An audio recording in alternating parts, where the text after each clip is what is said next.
हम लोग माधुर्य कादम्बरी के प्रथम अमृत वृष्टि के आज आखिरी सेक्शन को पढ़ेंगे। आज पहली अमृत वृष्टि समाप्त हो जानी चाहिए। आइए, तो इस पे टॉपिक ये चल रहा है कि भक्ति स्वतंत्र है। तो इसमें आपने 9th सेक्शन पढ़ा था कि मोक्ष की अपेक्षा भक्ति का श्रेष्ठत्व अर्थात श्रेष्ठता। अब उसके बाद यहाँ पे आ रहा है एक बड़ी इंटरेस्टिंग पॉइंट, भक्ति की कृपा से ज्ञान की पोषकता। जिसकी कृपा से किसी चीज को पोषण प्राप्त हो, तो जो पोषण प्राप्त कराने वाला है क्या वह स्वतंत्र है कि नहीं है?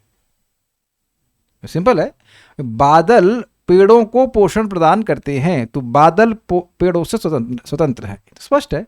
तो भक्ति की कृपा से ज्ञान की पोषकता, ये विषय है, बहुत अच्छा है।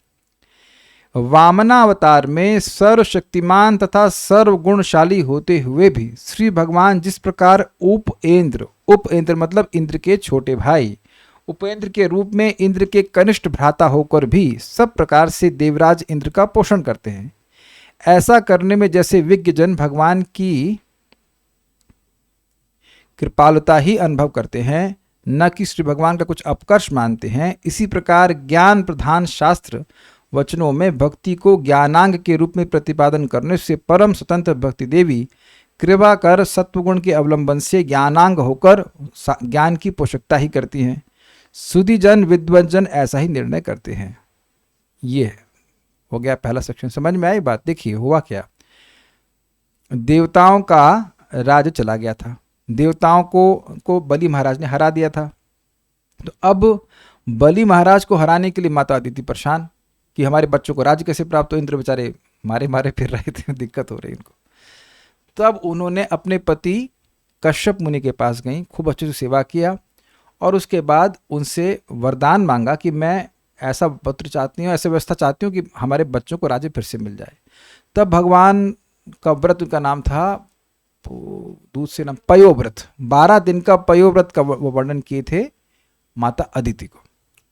और उसके बाद भगवान विष्णु उनके सामने प्रकट होते हैं। अब भगवान विष्णु कहते हैं कि मैं आपकी इच्छा को जानता हूँ, यद्यपि बलि महाराज का वध मैं नहीं करूँगा, फिर भी आपने मुझे मेरा भजन किया है, मुझे संतुष्ट किया, इसलिए आपका भजन तो व्यर्थ नहीं जाना चाहिए। तो फिर भगवान उनके बेटे के रूप में आए और बोले कि बताना मत किसी को कि मैं तुम्हारे बेटे के रूप में आया हूँ, इत्यादि इत्यादि। तो वह छोटे वामन रूप में आते हैं। फिर आप जानते हैं, कथा प्रसिद्ध है कि वामन देव जा करके छल से बलि महाराज का राज्य छीन लेते हैं। तो इसलिए उनको उपेंद्र क्यों कहते हैं? अदिति के सबसे बड़े लड़के का नाम है इंद्र, सारे देवताओं की माँ है अदिति, इसलिए उनको आदित्य कहते हैं। तो अब इनके छोटे बेटे हुए कि नहीं? तो ये छोटे बेटे हैं माता अदिति के, छोटे बच्चों में आ रहे तो इंद्र के छोटे भाई, इसलिए उनको उपेंद्र कहते हैं। तो इंद्र के छोटे भाई हो जाने से कौन बड़ा है, भगवान की इंद्र? छोटा जो है उसको उपेंद्र कहेंगे। तो भगवान छोटे हैं कि इंद्र छोटे हैं? अब देखिए कंफ्यूजन, भगवान छोटे हैं कि इंद्र छोटे हैं? इधर तो सारे चैट मास्टर दे रहे हैं, तो इधर कोई उत्तर नहीं आ रहा है। इंद्र छोटे हैं, तो बिल्कुल सही उत्तर दिया श्री वल्लभी माता जी ने, श्री वल्लभ देवी। देखिए तत्वतः भगवान किसी से छोटे नहीं है, संबंध में वो स्वीकार कर लिए, लेकिन फिर भी छोटे होकर भी भगवान ने उपकार किया कि नहीं इंद्र का, उनको राज्य प्रदान कर दिया। तो ये बात है जिस प्रकार से भगवान संबंध में बाह्य दृष्टि से या लोक दृष्टि से छोटे हैं, फिर भी इंद्र का उपकार ही करने वाले हैं, इंद्र उन पर ही निर्भर हैं। उसी प्रकार से भक्ति देवी सर्वश्रेष्ठ हैं, फिर भी कहीं कहीं किसी शास्त्र में उसे ज्ञान का अंग कहते हैं। ज्ञान का अंग क्यों कहते हैं? देखिए ज्ञान का लक्ष्य क्या है? मुक्ति। क्या भक्ति का लक्ष्य मुक्ति है? नहीं, लेकिन भक्ति मुक्ति भी प्रदान कर सकती है। तो वो लोग ऐसा बोलते हैं कि भाई देखो, जब तक भगवान की कुछ भक्ति नहीं करेंगे हमारा ज्ञान सिद्ध नहीं होगा, हमारी मुक्ति नहीं होगी, इसलिए वह भक्ति को ज्ञान के अंग के रूप में लेते हैं। जैसे अब एक उदाहरण मैं मोटा मोटा दे रहा हूं कि जैसे अब आप आलू की सब्जी बना रहे हैं, तो धनिया के मसाले के बिना भी बन सकती है और धनिया के मसाले के बिना भी रह सकती है। नहीं, ये उदाहरण गलत है, क्योंकि धनिया के मसाले के बिना भी बना सकते हैं आप। दैट्स रॉन्ग वन ना, ये उदाहरण ठीक नहीं। मतलब पॉइंट ये है कि वो जानते हैं कि भक्ति के बिना उनका ज्ञान सिद्ध नहीं होगा, इसलिए सहायता लेते हैं, भक्ति में इंटरेस्टेड नहीं है वो। तो एक सहायक के रूप में लेते हैं। तो इससे जब कोई सहायक है तो वो छोटा हो जाएगा कि नहीं। तो उदाहरण यहीं पे दिया जा रहा है कि यद्यपि वो सब्जी वाला उदाहरण भूल जाइए, गलत था वो, सहायक के रूप में ले रहे हैं भक्ति को, तब भी भक्ति देवी कृपा करती। लेकिन एक बात ध्यान रखनी होगी, अगर वह ज्ञानी यह कहता है कि भगवान का रूप जो है वह भौतिक है, तब भक्ति देवी गुस्सा हो जाती हैं और कुछ फल नहीं देती। लेकिन ऐसा कुछ नहीं बोलता है तो यद्यपि भक्ति देवी ज्ञान से श्रेष्ठ हैं, फिर भी उनकी वो देख रहा है कि भक्ति के बिना हमारा कुछ सिद्धि होगी नहीं, तो कुछ कुछ हरे कृष्ण मंत्र जप कर लेगा, तो उसमें भी भक्ति देवी कृपा करके उसके ज्ञान के फल को दे देती हैं। मतलब उसमें मुख्य जो फल मुख्य फोकस होगा वह ज्ञान का होगा। ज्ञान मतलब उपनिषद पढ़ना, अपने को देह से पृथक देखने की भावना रखना, सांख्य, और थोड़ा थोड़ा हरे कृष्ण मंत्र भी होगा, या मतलब फॉर एग्जाम्पल थोड़ा महामंत्र होगा, थोड़ा कुछ भक्ति कर लेंगे। ये देखा गया है कि मायावादी लोग भी हरे कृष्ण मंत्र करते हैं। मायावादी से मेरा मतलब जो ज्ञानी है, नॉट एग्जैक्टली मायावादी, लेकिन देखा जाएंगे वो लोग गाना गाते हैं हरे कृष्ण मंत्र या कुछ भी और महामंत्र गाएंगे, नाम गाएंगे, लेकिन वो जानते हैं इसलिए क्योंकि भगवान का नाम बोले बिना हमारा शुद्धिकरण नहीं होगा, इसलिए वह नाम से संबंध शाश्वत रूप से स्थापित नहीं करना चाहते हैं। वो उनके जीवन में ये लक्ष्य नहीं है कि नाम ही साधन है और नाम ही साध्य है, ऐसा कुछ कंसेप्शन उनके मन में नहीं है। तो ऐसा होने के बावजूद भक्ति देवी उन पर कृपा करती हैं। ठीक है, उसके बाद लास्ट सेक्शन है, भक्ति देवी स्वयं पुरुषार्थ शिरोमणि हैं। इसका क्या मतलब है? भक्ति देवी सर्वश्रेष्ठ साधन तो है ही, भक्ति देवी भक्ति हाईएस्ट साध्य भी है, क्योंकि भक्ति शुद्ध भक्ति प्राप्त करके जीव को असीमित सुख मिलता है, वैसा कहीं किसी में नहीं मिलता। तो भक्ति करनी चाहिए भक्ति प्राप्त करने के लिए, क्योंकि भक्ति करके ही भक्ति प्राप्त होती है और भक्ति सर्वश्रेष्ठ साध्य है, इजी है। भक्त्या संजातया भक्त्या, पूरा श्लोक तो हम नहीं यहाँ पे लिखे हैं। भक्त्या संजातया भक्त, भक्ति के द्वारा भक्ति उत्पन्न होती है, और जो प्रेम भक्ति उत्पन्न होती है उससे भक्त के हृदय में नहीं मतलब पूरे शरीर में अष्ट सात्विक विकार उत्पन्न होने लगते हैं। कोई श्लोक ढूंढ सकता है? दिस इज वेरी नाइस श्लोक, मुझे पूरा रखना चाहिए था लेकिन मैं रखा नहीं। भक्त्या संजातया भक्त्या, अब आगे श्लोक बिल्कुल भूल गया। भक्ति से भक्ति उदित होती है। इस श्रीमद् भागवतीय वचन से सिद्ध होता है कि भक्ति से ही भक्ति आविर्भूत होती है। हाँ हाँ यही है, यह है श्लोक क्रमांक 11.3.31। स्मरन्तः स्मारयन्तश्च मिथोघौघ हरम हरिम मिथोघौघ हरम हरिम भक्त्या संजयातया भक्त्या बिभ्रत उत्पुल काम तनुम। बड़ा सुंदर शब्द है। कह रहे हैं कि भक्त लोग साथ में आकर क्या करते हैं?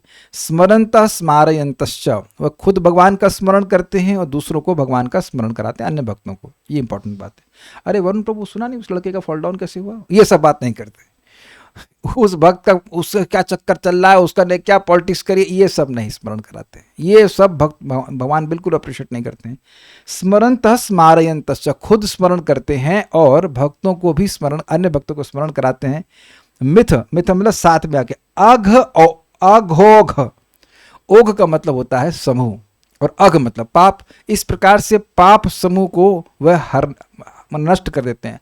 भगवान श्री हरि का स्मरण कराते हैं जो सारे पापों के समूह को नष्ट करने वाले हैं, ऐसा भक्त करते हैं। इससे क्या होता है? भक्त्या संजातया भक्त्या, भक्ति के द्वारा ही भक्ति उत्पन्न होती है और उस उत्पन्न भक्ति से बिभ्रत उत्पुलकाम तनु, उनके शरीर में ये शरीर रोमांचित हो जाता है, पुलकित हो जाता है।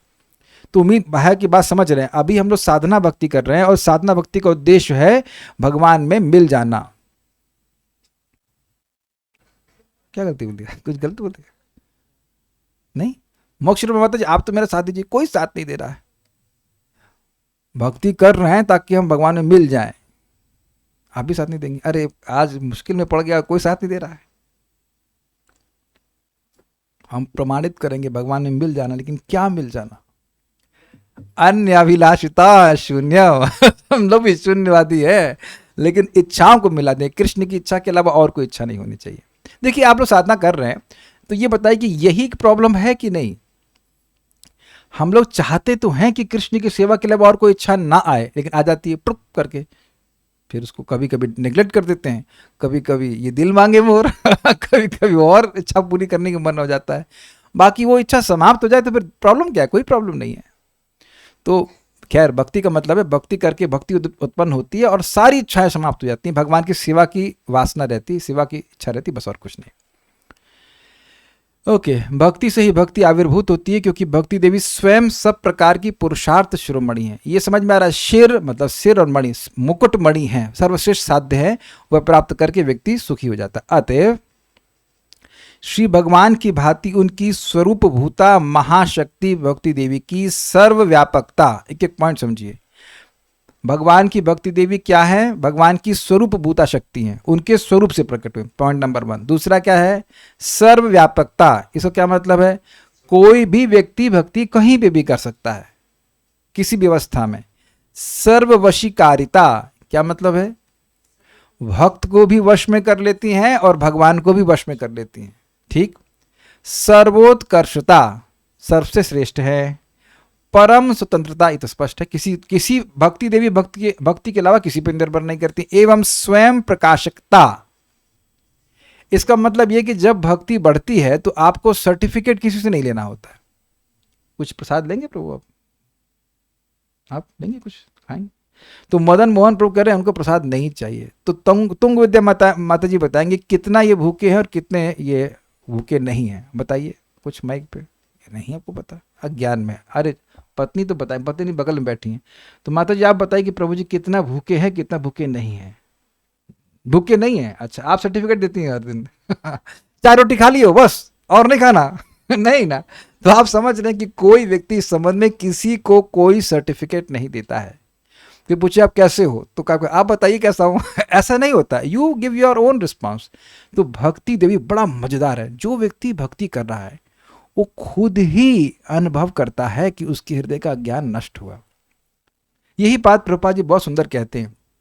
हरे कृष्ण मंत्र का व्यक्ति जब करता रहेगा तो उसको अपने जीवन का उद्देश्य क्लियर हो जाएगा। प्रभुपाद का लेक्चर आज सुन रहा था, वो बोल रहे थे कि if you chant Hare Krishna it will become clear to you how to become immortal. This is brilliant statement. जब आप हरे कृष्ण मंत्र करते रहेंगे तो आपको खुद समझ में आ जाएगा कि आप अमर कैसे बनेंगे। अब कहेंगे इसमें कौन सी बड़ी बात है? हिरण्यकश्यप को समझ में आया था, कितना तपस्या किया, कितना सब तपस्या किया, और किसकी तपस्या किया? ब्रह्मा जी की किया। वो इसलिए अमर होना चाह रहा था ताकि विष्णु को मार दे। नहीं समझ में आया ना, इतनी तपस्या किया फिर भी नहीं समझ में आया कि अमर होने का ये तरीका है ही नहीं। अमर होने का तरीका है, लेकिन अमर होने का ये तरीका नहीं कि आप भगवान से ही द्वेष कर लें।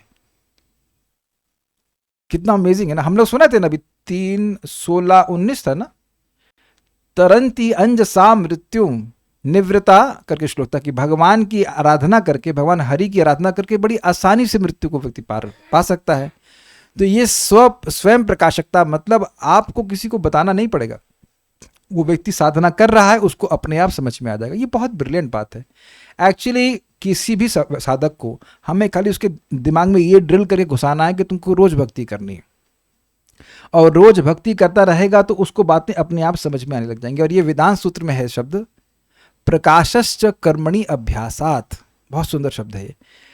कर्मों के द्वारा, कर्मों के अभ्यास के द्वारा, कर्म का मतलब भक्ति के जो कर्म कर रहे हैं, जैसे हम लोग गीता पढ़ते हैं, भागवत पढ़ते हैं, बार बार पढ़ते हैं, तो उनसे अपने आप ही प्रकाश उत्पन्न होता है। प्रकाश मतलब भक्ति मुझे कैसे करनी है, भक्ति में कैसे प्रगति करनी है, भगवान अंदर से ज्ञान देना शुरू करते हैं। इसलिए कह रहे हैं स्वयं प्रकाशकता का यहाँ किंचित मात्र वर्णन किया गया है। किंचित मात्र का मतलब है कि इस पूरे प्रसंग में, दैट मीन्स 1.3.1 से लेकर 10 तक थोड़ा थोड़ा प्रकाश दिया गया कि भक्ति किस प्रकार से स्वतंत्र है। फिर भी भक्ति के अतिरिक्त किसी अन्य साधन में प्रवृत्ति दिखती है तो उस व्यक्ति में बुद्धि का पूर्ण विकास नहीं हुआ है, ऐसा समझना चाहिए। इतना कुछ समझाने के बाद भी अगर किसी को नहीं समझ में आए और भक्ति छोड़ के वो कुछ और कार्य कर रहा है, इसका मतलब है उसके पास बुद्धि है ही नहीं। ये बात कह रहे हैं।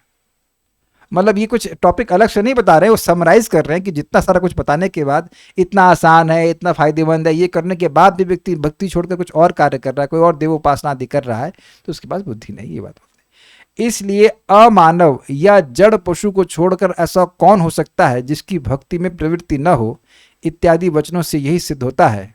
भक्ति का सर्वोत्कर्ष नामक प्रथमा अमृत वृष्टि का भावानुवाद समाप्त। ये बात समझे। इस बात को आप नारद जी के प्रसंग से सुनते हैं। वो कहते हैं 11वें स्कंद में, कोनु राजन इंद्रियवान मुकुंद चरणाम्बुजम न भजेत सर्वतः मृत्यु उपास्य अमरोत्तमय। कौन राजन इंद्रियवान, हे राजन ऐसा कौन होगा जो इंद्रियवान होगा। इंद्रियवान से क्या मतलब है, जो मनुष्य शरीर में है और उसको इंद्रियां उसकी चल रही हैं, आंख है, नाक, कान। ये जानवरों की बात नहीं कर रहे हैं, जानवरों को भी इंद्रियां होती हैं, लेकिन राजन मतलब राजा को बोल रहे, इंसान का पास, इंसान की इंद्रिय जिसको मिली। कोनु राजन इंद्रियवान मुकुंद चरणाम्बुजम, भगवान मुकुंद के चरण कमलों का भजन कौन नहीं करेगा। तो प्रश्न है कि मुकुंद क्यों कह रहे हैं, जो मुक्ति के आनंद को भी कुत्सित कर देते हैं, जिनकी सेवा होने पर वो इतना सुख साधक को देते हैं, भक्त को देते हैं, जिसके आगे मुक्ति का सुख भी छोटा हो जाता है, तो उनकी सेवा क्यों नहीं करेगा। कोनु राजन इंद्रियवान मुकुंद चरणाम्बुजम। इस पे एक और बात आ रही है कि ये इंद्रियां, ये मनुष्य शरीर फ्री में मिला है। वरुण प्रभु क्या पेमेंट किया आप, तुंग विद्या माता जी आपने कुछ पेमेंट किया, आप लोग को फ्री मिल गया। वो आपका नाम क्या है, मोहन, मोहित, सब ऐसे यही सब नाम होते हैं क्या राजस्थान में। ओके, एनीवेज, तो मोहित प्रभु आपको ये देह प्राप्त करने के लिए क्या पेमेंट हुआ, कितना पेमेंट दिए तो शरीर मिल गया। ये मेरा प्रश्न समझाए, जो आपको शरीर मिला है मनुष्य का शरीर, उसमें पेमेंट कितना किया आपने, कुछ पैसे दिए नहीं दिए, तो फ्री में मिल रहा है। और इससे फ्री की चीज से अगर बहुमूल्य चीज मिल जाए तो बुद्धिमान व्यक्ति करेगा ना उसको। अच्छा, जब ये शरीर छूट जाएगा तब उसका मूल्य कितना है, तो कुछ भी नहीं है, कुछ भी नहीं है। तो देखा जाए तो फ्री में मिल रहा है, और इससे अगर इन इंद्रियों से भगवान की हम सेवा करें तो अब भगवान की प्राप्ति हो जाएगी। तो ऐसा कौन व्यक्ति होगा जो नहीं करेगा। तो कह रहे कौन राजन इंद्रियवान मुकुंद चरणाम्बुजम न भजेत सर्वतः मृत्यु। अगर नहीं भजन कर रहे हो तो हर जगह मृत्यु है। उपास्य अमरोत्तम है, और जो अमरों में उत्तम है, मतलब लिटरली जो मरते ही नहीं। शिव जी का तिरुभाव दिवस कब होता है, शिवरात्रि वाले दिन। उस दिन तो अवतरण होता, अवतरण के बारे में सुनते हैं, तिरुभाव तो शिव जी का होता नहीं। सबको तिरुभाव कर जरूर देते, वो प्रलय कर देते, तो शिव जी का तो तिरुभाव ही नहीं होता कभी। तो शिव जी और ब्रह्मा जी का तिरुभाव, अच्छा ब्रह्मा जी का तिरुभाव आप मना सकते हो क्या, प्लीज रेज हैंड्स। नहीं, क्योंकि अब वो उनका तिरुभाव होगा वो सीधे वैकुंठ चले जाएंगे, तो उनका भी नहीं होता। काफी इंटरेस्टिंग है। क्या ये कहा जा सकता है कि ब्रह्मा जी अमर हैं, तो वो कहे कि मैं अमर नहीं हूं। तो आप देखिए, बात तो ये है कि वो अमर ही हैं एक दृष्टि से, क्योंकि यहां मरेंगे नहीं, और जब मरेंगे तो भगवान के पास से चले गए, खत्म। तो वैसे मरना, उसके बाद दोबारा जन्म लेना, ये सब तो लफड़ा उनके संग है ही नहीं। और वो मरेंगे भी इस तरह से नहीं, हमारी तरह से लग रहा उनको क्या होगा, अरे भैया ब्रह्मा जी कैंसर हो गया ऐसा कुछ नहीं हुआ। Just leave his body, you can just go back to Krishna. So literally you can say कि वो अमर है। तो जो अमर हैं, लिटरली अमर हैं कह लीजिए, या मतलब मान लीजिए अमर हैं, शिव जी तो अमर है ही, तो वो भी भगवान कृष्ण की, विष्णु की उपासना करते हैं। तो जो लोग नितांत मरणशील है, जो मर ही रहे हैं, वो क्यों नहीं भजन करेंगे। तो क्यों नहीं करेंगे, क्योंकि बेवकूफ है, ये बात है। देखिए परम पूज्य राधा गोविंद महाराज सबने बहुत विनोद में कहते हैं कि देखिए वृंदावन का कोई मंकी है वो चाहे कितना वयोवृद्ध हो जाए, उसको आप भजन करना नहीं सिखा सकते। He can take prasadam, that's all right, उसको सिखाने की जरूरत नहीं, वो सीखा रहता है। लेकिन अन्यथा आप कहो कि बेटा जब करो, कुछ करो ना, कुछ नहीं कर सकता। लेकिन एक छोटा बच्चा भी भगवान की भक्ति करना सीख सकता है। प्रमाण अभी नंदिनी है, अभी कैसे सुंदर सुंदर श्लोक बोल रही थी वो, इतने छोटे, 8 साल की होंगी, 8 साल का बंदर बहुत बड़ा हो जाता है, लेकिन एक श्लोक नहीं बोल सकता वो, है कि नहीं। और बचपन से तो काफी समय से श्लोक बोल रहे हैं, बच्चे सीख रहे हैं, तो ये बात है। तो ये जिसका विवेक नहीं उसको क्या कर सकते हैं। यहाँ बात हमारी समाप्त हुई। आगे अमृत वृष्टि हम आगे सीखेंगे। कोई भक्त कुछ पूछते हैं क्या, देख लेता हूँ। मुझे भी आना है लाइव क्लास में, how much I am missing your live class, it's been almost year. तो हम तो क्लास यहीं कर रहे हैं ना हम तो नहीं रोक, ऐसा लग रहा है कि मैं 1 साल से क्लास नहीं कर रहा हूँ। क्वेश्चन है कि जो ज्ञानी है एंड भगवत गीता भी किसी और के ही साथ ही उन्होंने चैंटिंग भी कभी कभार कर ली थी हमारे कहने पर। अच्छा ठीक है, हमने डिस्टर्बेंस होने से उनसे दूरी भी बना ली, परंतु जब भी उनकी परेशानी सुनते हैं तो बात पर इतना लंबा देखिए मेरी समझने की क्षमता बहुत कम है, तो आप इतना ऐसा प्रश्न करेंगे तो हम कुछ नहीं कर पाएंगे, कैंसिल क्वेश्चन। ठीक है, इतनी बात समझ लीजिए। आज हम बड़े प्रसन्न थे और आज विशेष रूप से प्रसन्न था। मैंने अपना माइंड चेंज कर लिया था सुबह। इंस्टेड ऑफ एक्सपेक्टिंग कि हर व्यक्ति खूब बड़ी साधना करेगा, तो कुछ लोग सुकृति मोड में हैं, नहीं सुकृति प्लान में है, और कुछ लोग साधना के प्लान में हैं। तो साधना का प्लान मतलब उसको 16 माला करनी है, फर्स्ट प्रायोरिटी साधना है भाई, ठीक है। और सुकृत मतलब अगर उठ गए तो जब कर लेंगे, आज की सुकृति बन गई, और नहीं उठे तो कोई बात नहीं, प्रसाद उसाद खा के अपना बढ़िया से ऑफिस जाएंगे, सब करेंगे। तो अब कौन व्यक्ति किस प्लान में जाना चाह रहा है वो उसकी स्वेच्छा, इसमें मैं कुछ भी नहीं कर सकता। आई एम हैप्पी कि कुछ लोग सुकृति वाले प्लान में हैं, वो सुकृत बनाएंगे और बहुत बड़ी सुकृत बनेगी, वो आगे जाके जब फलीभूत होगी तो वो भगवान की भक्ति में अपने आप निष्ठ हो जाएंगे। I can't force them, I don't have to become angry also. कुछ मेरी भाषा समझ पा रहे हैं? तो अब मैं इसलिए इनको कुछ कुछ प्रश्नों को समझ पा रहा था। आपने किसी को हरे कृष्ण मंत्र दिया, उसको प्रसाद दिया, अब ये क्यों उम्मीद कर रहे हो कि बथुआ जो है गर्मी में ही फलेगा? समझे बात? कुछ टाइम दीजिए उसको, बथुआ के बीज को आप डाल दीजिए, गर्मी में कुछ नहीं होगा। वेदवादिनी वीट ग्रास उगाना चाहती थी, बड़ी अच्छी बात है, नोबल कॉज है, लेकिन गर्मी में नहीं उगता। हम भी करके देख चुके हैं, अब पता नहीं आप कर लो तो बड़ी बात है, लेकिन हमने हमारे गुरु भाई सालों साल उगाते हैं, तो हमारा वो उत्साह लेके आए गेहूँ और गर्मी में बो दिया कुछ नहीं, सब सड़ गया, क्योंकि गर्मी का समय ही नहीं है। तो आपकी इसमें गलती कुछ नहीं है, कार्य सही कर रहे हैं लेकिन गलत टाइम पे। आप जाड़े में बो दीजिए, जाड़े का समय होता है देखिए फटाफट उग जाता है। आपने देखी कि जाड़े में जो आपने उगाया तो फटाफट उग गए थे। तो अब आप किसी को भक्ति दे रहे हो, है तो वो अमोघ, लेकिन कुछ समय के बाद फलीभूत होगी, तो आप भी प्रतीक्षा करें, वही प्रतीक्षा करें, and be detach on that point. जो भी ब्रह्मा बनते हैं वो वैकुंठ चले जाते हैं मोस्टली, अगर वो ब्रह्मा भक्त हैं तो वैकुंठ चले जाते हैं, नहीं तो 100 जन्म तक कोई व्यक्ति वर्णाश्रम के नियमों को ठीक से पालन करता है तो ऐसा व्यक्ति भी ब्रह्मा बन सकता है, लेकिन क्योंकि वह पूरी तरह से शुद्ध भक्त नहीं है तो वो दोबारा भी जन्म ले सकता है ब्रह्मा के रूप में या जैसे भी। आपको चिंता तो नहीं है कुछ ना? अच्छा, चिंता होने को, ठीक। अच्छा, और क्या है? और क्या है? तो फिर उन लोगों को उनके हाल पर छोड़ देना चाहिए, वो यही चाहते ही हैं। आप देखो कि जिन लोगों को आप प्रीचिंग करो और वो प्रीच्ड नहीं होना चाहते हैं, वो क्या चाहते हैं? यार डिस्टर्ब मत करो, जब मन में आएगा तो हम आ जाएंगे, जब हमारा मन होगा, बेसिकली वही कहना चाहते हैं, जब हमारा मन होगा तो हम आ जाएंगे। देखिए यहां पे जितने भी उपस्थित भक्त हैं, जो लोग भी उत्साहित हैं, उनको उत्साहित करने के लिए किसने पंप किया था? And the answer is no one. जो उत्साहित है इज लाइक, क्या कहते हैं ना, वो सूखी लकड़ी, वो कृष्ण कॉन्शियसनेस का संपर्क दीजिए, खट पकड़ लेते हैं और भजन करते चले जाते हैं। और जिनको उत्साहित करने के लिए बहुत पंप करना पड़ रहा है, उनका भी समय नहीं आया है अभी गर्मी के समय में बथुए का बीज डाला जा रहा है। It will take some time, they will have some other options, they are selecting कि हाँ भाई माया में और भी कुछ अभी है तो कर लेते हैं।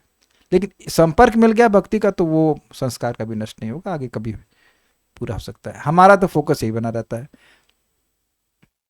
एटलीस्ट हम लोगों को हटा नहीं रहे। पहले तो मैं जैसे बहुत से समय से लोग जपा जी में आते नहीं थे तो मैं उनको हटा देता था। अब मैंने सोचता हूँ ठीक है, कम से कम नोटिफिकेशन तो मिल रहा है, आज एकादशी है, कुछ है लेट देम सी।